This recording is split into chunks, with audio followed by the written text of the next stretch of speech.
வணக்கம். நாம் தூங்க செல்லும் பொழுது இரவில் நம்முடைய ஐம்புலன்கள், அதாவது நம்முடைய வெளிமனமானது ஓய்வெடுக்க ஆரம்பிக்கும்.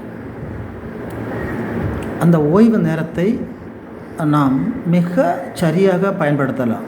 எப்படி என்றால், நம்முடைய தேவை தீராத ஒரு நோயாக இருக்கலாம், அல்லது வாழ்க்கையில் நாம் எதிர்பார்க்கக்கூடிய முக்கியமான தேவையாக இருக்கலாம்.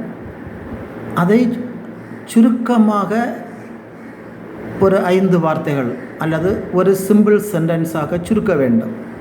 சுருக்கி நாம் நினைத்து நினைத்து வாயினால் அதை உச்சரித்து அப்படியே படுக்கும் பொழுது அந்த நம்முடைய எண்ணங்கள், நம்முடைய தேவைகள் ஆழ்மனதுக்கு எளிதில் அனுப்பப்பட்டுவிடும்.